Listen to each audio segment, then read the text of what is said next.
আসসালামু আলাইকুম প্রিয় ফুটবল ফ্যান্স। আর্জেন্টিনা বনাম ইকুয়েডরের মধ্যকার ম্যাচের আগে লিওনেল স্কালোনির সর্বশেষ প্রেস কনফারেন্স শেষে ভিডিওটা রেকর্ড করতে বসেছি এবং এখানে গুরুত্বপূর্ণ কয়েকটা আপডেট আছে। তবে সেখানে যাওয়ার আগে লিওনেল মেসি প্রসঙ্গে আসার আগে আমি খুবই গুরুত্বপূর্ণভাবে একটা ইনফরমেশন শেয়ার করে দিতে চাই। এবারের কোপা আমেরিকাতে ফাইনাল ছাড়া বাকি ম্যাচগুলোতে অর্থাৎ নকআউট স্টেজের কোয়ার্টার ফাইনাল সেমিফাইনাল ম্যাচগুলোতে 90 মিনিটের মধ্যে রেজাল্ট যদি না আসে তাহলে কিন্তু এক্সট্রা 30 মিনিটের খেলা হবে না, সরাসরি টাই ব্রেকার হবে। তাই এমন সিচুয়েশনে আর্জেন্টিনার কাছে একটা প্রপার প্ল্যান থাকা দরকার। আমার কাছে মনে হয় স্কালোনির কাছে আছে। সেকেন্ড হাফে যদি রেজাল্ট আর্জেন্টিনার পক্ষে না আসে, শেষের দিকে এসে আমরা হয়তোবা ওই টাইপের সাবস্টিটিউশন একটু বেশি দেখতে পারবো। তাই এটা খুবই ইম্পর্টেন্ট একটা ফ্যাক্টর হবে, আরও একবার বলছি। এরপর লিওনেল মেসি প্রসঙ্গে চলে আসি। লিওনেল মেসি প্রসঙ্গে স্কালোনি একেবারে ডিরেক্টলি বলেছেন, আমরা এখনো চূড়ান্ত সিদ্ধান্ত নেইনি, আমরা আরও একটা ট্রেনিং সেশন দেখবো। এই একটা দিন হাতে পাওয়াটা আমাদের জন্য অনেক ভালো একটা ব্যাপার। তবে এই মুহূর্তে আইডিয়াটা হচ্ছে আমরা লিও মেসিকে এই ম্যাচটাতে চাই, অর্থাৎ এখানে পজিটিভ একটা ইঙ্গিত দিয়েছেন। অন্যদিকে এই ইঙ্গিতটাকে আরও বেশি আশাব্যঞ্জক করেছেন টিওয়াইসি স্পোর্টস এবং সেখানে বিশেষজ্ঞ সাংবাদিক গ্যাস্টন এদুল।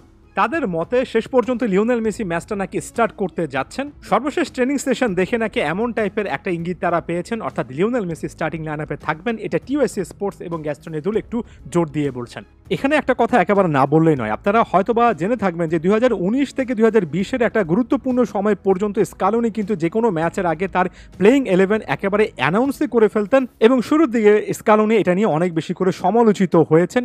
ওই সময়টাতে এটা দেখতে আমার কাছে নিজেরও অনেক বেশি করে খারাপই লাগতো।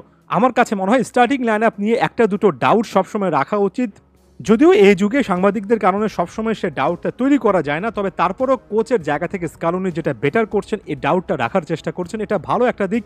গেম প্ল্যানেরই একটা অংশ। আপনার দলে স্টার ফুটবলার খেলবেন নাকি খেলবেন না সেটা আসলে প্রতিপক্ষকে স্ট্রেট ফরওয়ার্ড বলে তাদের জন্য কাজটা সহজ করার কোনো কারণ নেই। তাই যখনই আমরা স্টার্টিং লাইন আপ নিয়ে আলোচনা করব, এটা মনে রাখবেন যে সাংবাদিকরা কি বলছেন সেটার ভিত্তিতে একটা ধারণা করার চেষ্টা করছি। তবে শেষ মুহূর্ত পর্যন্ত স্কালোনি এটা নিয়ে একটু ধোঁয়াশা রাখবেন, পজিটিভ আকারে ব্যাপারগুলোকে নেবেন।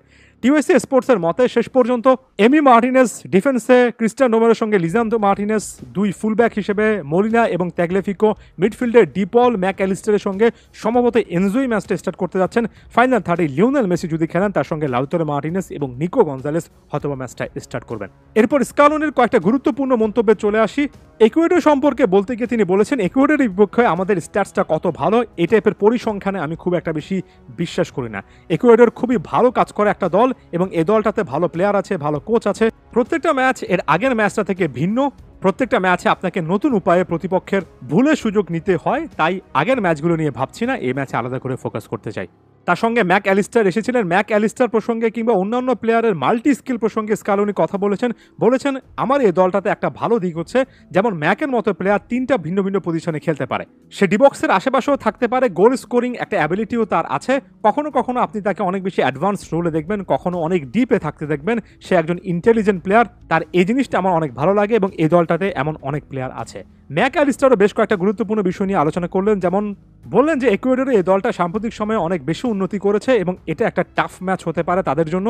নিজের রোলটা সম্পর্কে ব্যাখ্যা করতে গিয়ে বললেন যে দলের ওই সময়টাতে আসলে কি দরকার সেই জিনিসটা বুঝে আমাকে খেলতে হয়। কখনো অফেন্সিভ অর্থাৎ অ্যাটাকে অংশগ্রহণ করতে হয়, কখনো দলের ডিফেন্সিভ ওয়ার্ক রেটটা ঠিক রাখার জন্য কাজ করতে হয়। যখন আমি মাঠের মধ্যে থাকি, দলের প্রয়োজনের জন্য যা যা করা উচিত তার সব কিছুই করতে চাই। একই সঙ্গে জার্সিটার প্রতি টান, আর্জেন্টাইন প্লেয়ারদের মধ্যে বন্ডিং, এগুলো নিয়ে আলোচনাটা চললো। তবে একটা ব্যাপার একেবারেই ক্লিয়ার, কি কোচ কি প্লেয়ার প্রত্যেকেই ইকুয়েডরের এই দলটাকে প্রাপ্য সম্মান দিচ্ছেন এবং এই জিনিসটা খুবই ক্লিয়ারলি বলছেন যে ম্যাচটা যে কোনো মুহূর্তে কঠিন হতে পারে।